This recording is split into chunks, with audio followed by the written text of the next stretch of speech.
आखिरी चट्टान तक चैप्टर का नाम सुन के दिमाग में क्या आया? आखिरी चट्टान मतलब द लास्ट स्टोन। अब तुम बोलोगे सर क्या है ये चैप्टर? मैं आपको बताता हूं। हिंदी की किताबों में कुछ अध्याय ऐसे हैं जो कि ट्रैवल ब्लॉगिंग की तरह है। अब उस टाइम में तो कैमरा था नहीं कि hey guys I am here करके रिकॉर्ड कर लिया जाए। इसीलिए लेखकों ने क्या किया, जो भी उनकी यात्रा थी ना, उनका वर्णन किया अपने तरीके से। अब तुम बोलोगे कि सर यात्रा के बारे में कोई क्या बताएगा कि कहाँ अच्छा खाना मिलता है, कहाँ अच्छा 5 स्टार रेटिंग है, कौन सा टूरिस्ट स्पॉट है? नहीं, लेखक जो है वो थोड़ा सा और डीप चले जाते हैं। वो यात्रा के दौरान होने वाले अपने अनुभव को शेयर करते हैं। अनुभव का मतलब, जैसे कि इस चैप्टर में लेखक ने बहुत प्यारे तरीके से कन्याकुमारी के सनसेट और कन्याकुमारी के सनराइज को बहुत खूबसूरत तरीके से वर्णन किया। उसको वर्णन किया किस तरह से सूर्योदय उनके अंदर एक अलग एनर्जी दे रहा है, वहीं सूर्यास्त उनके अंदर डर की भावना क्रिएट कर रहा है। और वो आखिरी चट्टान जो इस पूरी यात्रा का सबसे मेन पात्र है, वहां जाके लेखक को क्या अनुभव हुआ। तो चलो इस यात्रा वृत्तांत पे हम भी निकलते हैं और शेयर करते हैं। देखो, लेखक का नाम है मोहन राकेश जी और ये जाते हैं कन्याकुमारी। कन्याकुमारी अगर मैं अपने इंडिया के मैप में बताऊं तो हमारा सबसे नीचे, अगर हम साउथ यानी दक्षिण के तरफ जाएंगे तो जो हमारा आखिरी पॉइंट है वो हमारा कन्याकुमारी है। अब कन्याकुमारी का जो भौगोलिक संरचना है, ठीक है, उसको जरा हम समझते हैं। तो देखो भाई, कन्याकुमारी के बारे में बात करें उससे पहले थोड़ा लेखक के बारे में बात करते हैं। जो लेखक है हमारे बहुमुखी प्रतिभा के धनी मोहन राकेश जी, आधुनिक हिंदी साहित्य में संवेदनाओं के प्रमुख हस्ताक्षर। क्या मतलब है उस पर बात करते हैं, इनके बारे में थोड़ा सा फटाफट जानते हैं। जन्म इनका 1925 में हुआ, अमृतसर पंजाब में। इनका योगदान के बारे में बात करें तो कहानी, नाटक, डायरी और बहुत सारे यात्रा वृत्तांत मतलब वही ट्रैवल ब्लॉगिंग है। इनकी बहुत सारी प्रमुख रचनाएं हैं। आषाढ़ का एक दिन बहुत पॉपुलर है, कभी टाइम निकाल के पढ़ना। लहरों के राजहंस और आधे अधूरे।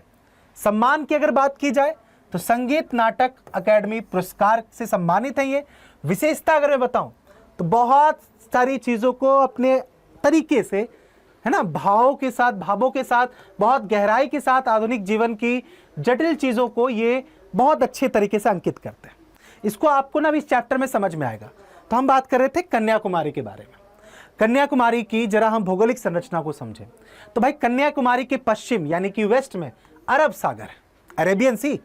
वही अगर मैं ईस्ट की बात करूं यानी पूर्व में बंगाल की खाड़ी है, बे ऑफ बंगाल। और ये बंगाल की खाड़ी और जो अरब सागर है वो जाके नीचे मिलते हैं और बनाते हैं इंडियन ओशन, जिसको हम हिंद महासागर कहते हैं, यानी कि जो दक्षिण में है। तो यही हमारा सबसे वो दूर वाला पॉइंट है, सबसे लास्ट वाला पॉइंट, अधिक दूर और अधिक गहरा भी।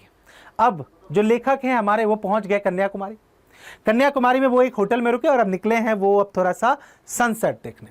अब जब वो सूर्यास्त देखने निकले हैं तो देखो जरा सूर्यास्त की खोज में उनको क्या क्या चीजें मिलती हैं। लेखक जो है ना, उन्होंने थोड़ा सा भीड़ भाड़ वाला जो इलाका है उसको छोड़ दिया। भीड़ भाड़ वाला इलाका है सैंड हिल का जो इलाका है, वहां पे जो आपके युवतियां हैं, युवक हैं, यानी जो यंग जनरेशन है, नव युवक हैं, कॉफी पी रहे हैं, सैर सपाटा कर रहे हैं, ठीक है। लेखक वहां से निकल जाते हैं और उनको चाहिए एकांत। वो पहुंच जाते हैं। अब जैसे जैसे वो हिंद महासागर की ओर बढ़ते हैं यानी कन्याकुमारी के एंड पॉइंट में बढ़ते हैं तो भी सी बात है, जो रोड है वो आपकी सकरी होती जाती है। आपको दिख रहा होगा पिक्चर में कितनी बेहतरीन तरीके से दिखाया गया। काफी ज्यादा थकान है और अरब सागर को देखने की लेकिन उनकी चाह बहुत ज्यादा है, इसीलिए भाई वो थकी हुई टांगों से भी घूमते हैं। वही होता है ना, कहीं घूमने जाओ तो भाई पांव हाथ दर्द करे लेकिन कोई मतलब नहीं, आए हैं तो पूरा पैसा वसूल करके जाना है। तो लेखक उस थकान मिटाने की चाह में निकल जाते हैं और फिर वो पहुंच जाते हैं बिल्कुल एकदम एक ऊंचे टीले पे। टीला बेसिकली हम रेत की चट्टान को कहते हैं, रेत के पहाड़ को कहते हैं। तो वहां पे एक ऊंचे टीले पे पहुंच जाते हैं और वहां से जब वो देखते हैं तो उनको दिखता है कि संसार कितना विशाल है। जब वो इस हिंद महासागर को देखते हैं और उस इतने विशाल संसार में हम कितने छोटे हैं, हुआ लेखक का पहला अनुभव। देखो भाई, लेखक लोग जो है ना वो चीजों से रिलेट करने लग जाते हैं। बहुत छोटी छोटी चीजों से वो बहुत सारे अनुभव रिलेट करते हैं। जो अब तुम भी समझना जरा कि हम भी पहाड़ों में जाते हैं, सुकून से बैठ जाते हैं ना। देखा होगा किसी को सनराइज देखना पसंद है, सनसेट देखना पसंद है, क्योंकि उन सनराइज सनसेट में ना आपको कलर चेंज होता हुआ दिखेगा। लेखक को भी वो रंग बदलते हुए सूरज दिख रहे हैं और वो रंग जो है ना उसको लेखक ने रिलेट किया है कुछ चीजों से। जैसे कि क्या क्या भावनाएं उनको दिखाई दी। जब रंग एकदम बिल्कुल सनसेट के टाइम में सुनहरा गोल्डन कलर का हुआ तो सूर्य ऐसा लग रहा था कि जो सोना है, मतलब जो सूरज है वो पानी को छू रहा है, समुंदर को छू रहा है, और बहुत ही रोमांच और बहुत मंत्र मुग्ध करने वाला, एकदम कहते हैं मेस्मराइजिंग सिचुएशन उनको देखने को मिली।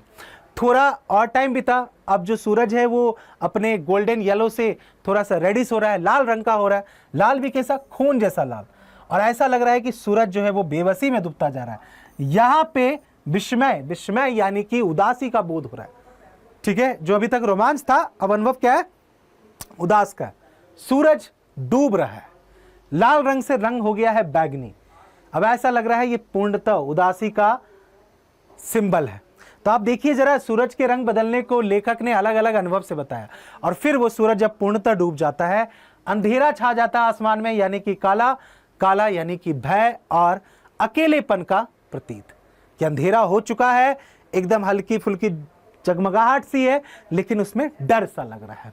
तो यानी कि आप इस बात को जरा ध्यान समझिएगा कि लेखक ने क्या किया, खुद को भूल के एकदम वो पूरे सीन का, पूरे सिनेरियो का हिस्सा बन गए, और उन्होंने देखा कि इस विशाल प्रकृति के सामने जो मनुष्य है वो कितना ही छोटा महसूस करवाता है ना, कितना स्मॉल, क्षुद्र सा एहसास वो दिलाता है। तो ये सारी चीजें हुई। अच्छा, फिर आगे चलते हैं जरा, कि अब जो लेखक है, ध्यान समझिएगा जरा, वापिस लौट रहे हैं, यानी सनसेट देख लिया उन्होंने, अब वो वापस लौट रहे हैं। जब वो वापस लौट रहे हैं अपने होटल की तरफ, तो अंधेरेपन से उन्हें डर लग रहा है, उन्हें ऐसा लग रहा है कितना उदासीन भरा है ये अंधेरापन, और अंधेरेपन में उन्हें कुछ चीजें दिखाई देती है। जैसे कि जब वो लौट रहे हैं तो उनको रेत के टीले, रेत यानी कि बालू कह लो, सैंड कह लो, बीचेस के किनारे उसके टीले दिखाई दे रहे हैं। अब अंधेरे का भय है, अब रेत के जो टीले हैं ना, ऐसा लग रहा है मानो कि कुछ अलग अलग तरह के डिजाइन बने पड़े हो, कुछ अलग अलग तरह के आर्किटेक्चर, आकृतियां उनको दिखाई देती है, जिनसे कि डर लगता है। जैसे कभी होता है ना, आप अंधेरे में चलो और पेड़ की जो टहनियां है ना, वो ऐसा लगे कि पता नहीं कोई लटका पड़ा, तो बहुत डर लगता है अंधेरे में, ठीक है। लेकिन वही दिन में जब बादलों में अगर आप स्ट्रक्चर देखोगे तो आपको खूबसूरत दिखाई देगा। तो वही चीज है, भटकने का डर है। लेखक को ऐसा लग रहा है कहीं ऐसा ना हो कि वो उस रेत की भूल भुलैया में खो जाए। और फाइनली लेखक को लग रहा है कि वो जो टीले हैं वो डिसाइड करते हैं कि इन टीलों को छोड़ वो समुद्र तट की तरफ बढ़ जाते हैं, ठीक है, यानी इन टीलों से हट के। अब क्या हो रहा है, अब जैसे वो समुद्र तट की तरफ बढ़ रहे हैं तो वहां क्या हुआ कि वो जो तट है वो सिकुड़ता जा रहा है, जो समुद्र की लहरें हैं जो शोर करके आ रही हैं वो लेखक के पैरों को भिगोना चाहती हैं। अब जब वो लहरें टकरा रही हैं तो भी लेखक को डर का एहसास हो रहा है, खतरे का एहसास हो रहा है, जैसे उन्हें लग रहा है कि कहीं एक ऊंची लहर ना आ जाए और उससे बच के उन्हें दौड़ना ना पड़े। तो लेखक क्या कर रहे हैं, भाग करना नुकीली चट्टान पे पहुंच जाते हैं और जान बचाने की कोशिश करते हैं। लेकिन डर के बाद अचानक उन्हें एहसास होता है, थोड़ा सा वो काम होते हैं और फिर राहत की सांस लेते हैं। देखो आप समझना जरा, मैंने वही कहा कि यात्रा वित्रांत का मतलब क्या हुआ कि ट्रैवल कर रहे हैं, अलग अलग चीजों को देख रहे हैं और उन्हें अलग अलग तरह की फीलिंग और इमोशंस और भावनाएं दिख रही हैं। ये बड़ा खूबसूरत है कि जब वो समुद्र तट की तरफ बढ़ रहे हैं अपने वहां पे, तो वहां केवल मिट्टी ही नहीं है, अलग अलग तरह के उनको रंग भी दिखाई दे रहे हैं, और उन अलग अलग रंगों को उन्होंने अलग अलग भावनाओं के साथ यहाँ पे संबोधित किया है। जैसे कि सुरमई रंग है तो खाकी रंग है, पीला रंग है तो लाल रंग है, और हर रंग को उन्होंने अपने तरीके से दिखाया है। जैसे लाल रंग उन्हें डरावना लग रहा है, काला रंग उदासीन की पहचान है, जो सुनहरा पीला रंग है यानी कि गोल्डन येलो है वो एकदम एक्साइटमेंट, ठीक है, उसकी पहचान दिला रहा है। बहुत बढ़िया। अब ये तो हो गया भाई, लेखक जैसे तैसे होटल पहुंचे, आराम किया, थके हुए थे। अब अगले दिन आया सनराइज यानी सूर्योदय का समय। अब सूर्योदय के समय लेखक पहुंच गए फिर से वापस तटों पे, और उन्हें दिखाई दी चट्टान, जो चट्टान एकदम आखिरी छोर है, और वो चट्टान है विवेकानंद चट्टान। बेसिकली कहा जाता है कि वहां पे विवेकानंद जी ने बैठ के उसी चट्टान पे ध्यान लगाया था। तो वो आपका सबसे आखिरी पॉइंट हो जाता है कन्याकुमारी का, समुद्र के बीच में है। लेखक पहुंच तो गए, बंगाल की खाड़ी के बिल्कुल एकदम अंतिम सीमा है। अब लेखक उस चट्टान पे पहुंच तो गए, खड़े हो गए, बैठ गए, वहां से बहुत सुनहरा समुद्र उनको दिखाई दे रहा है। लेकिन बीच बीच में क्या हो रही हैं, वो लहरें आ रही हैं, उन चट्टानों से टकरा रही हैं। तो लेखक को ये डर भी लग रहा है कि कहीं ऐसा ना हो कि तीनों तरफ से, कहीं से अरब सागर, उधर से बंगाल की खाड़ी, हिंद महासागर से लहरें आए और उस चट्टान को अपने साथ लह जाए। तो लेखक जो है वो ऊंची लहरों से डर रहे हैं, नुकीली चट्टानों पे किसी तरह खुद को एडजस्ट करें, लेकिन फिर भी पाँव में कंपन है, दिल में घबराहट है, दिल धक धक कर रहा है। लेकिन इसके बावजूद जब वो थोड़ी देर काम बैठते हैं और उनको जब वो सनराइज दिखाई देता है तो उनके मन का सारा जो डर है वो सब का सब क्या हो जाता है, खत्म हो जाता है। तो लेखक का कहना है कि मतलब इन चीज़ों से लेखक को जो अनुभव हुआ वो यही समझ में आया कि हम संसार और प्रकृति के सामने बहुत छोटे प्राणी हैं, है ना। हम अपने आप को जितना महान समझ रहे हैं हम नहीं है। सनसेट से लेकर सनराइज तक लेखक को जिंदगी का पूरा अनुभव हो जाता है। अच्छा, साथ साथ लेखक यहाँ पे ये भी बता रहे हैं जब वो चट्टान में बैठे तो उनके आसपास कुछ लोग थे जिनके साथ थोड़ा सा राजनीति भी डिस्कस हो गई, कंट्री की सिचुएशन में डिस्कस हो गई। जो एक सवाल आपका 1 नंबर में बन सकता है कि वहाँ लोकल एक उनको प्राणी मिलते हैं जो उनको बताते हैं कि कन्याकुमारी में लगभग 8000 आबादी है और जिसमें सैकड़ों लोग शिक्षित हैं, लेकिन बहुत सारे नवयुवक जो हैं वो बेरोजगार भी हैं। तो यानी लेखक जो है वो सनराइज का मजा भी ले रहे हैं और साथ ही साथ जो वहाँ की स्थिति है उसका भी वहाँ पे चिंतन और मंथन चल रहा है। साथ ही साथ लेखक बताते हैं कि वहाँ के जो लोकल लोग हैं उनका सारा जो ब्रेड एंड बटर आप कह लो, है ना, वो सब जो है वो डिपेंड करता है टूरिज्म के ऊपर। तो लोग वहाँ पे आपको फोटो एल्बम बेचते हुए दिख जाएंगे, शीप बेचते हुए दिख जाएंगे। तो ये सारी चीज़ें आपको होटल्स दिख जाएंगे छोटे छोटे जहाँ पे लोग कुकिंग कर रहे हैं, अपना खाना परोस रहे हैं, ये सारी चीज़ें हैं। तो लेखक ने कहा कि इन सारे संघर्षों को देखते हुए साथ ही साथ प्रकृति के सौंदर्य को एंजॉय करते हुए लेखक की जो यात्रा है वो पूरी कंप्लीट होती है। अब इस चीज़ को मैं पूरा अगर समराइज करूं तो एक टेबल के कंपैरिजन से हम समझ सकते हैं, जैसे कि सूर्यास्त का अनुभव और दूसरा सूर्योदय का अनुभव। सूर्यास्त का अनुभव उन्हें सैंड हिल के रास्ते पे हुआ था और सूर्योदय का अनुभव उनको उस चट्टान पे हुआ था जो विवेकानंद चट्टान है। वातावरण की बात कर लो तो ये बहुत एकांत है, बहुत भयभीत है, बहुत रहस्यमयी लग रहा है। सूर्योदय का अनुभव क्या है? समूह, जोखिम और कोलाहल। कोलाहल यानी केओस सिचुएशन। प्रकृति के रूप की बात करो बहुत कलात्मक है क्योंकि रंग बदल रहा है यहाँ पे सूरज और बहुत सारे रेतीली जगह उनको रेत के टीले दिखाई दे रहे हैं।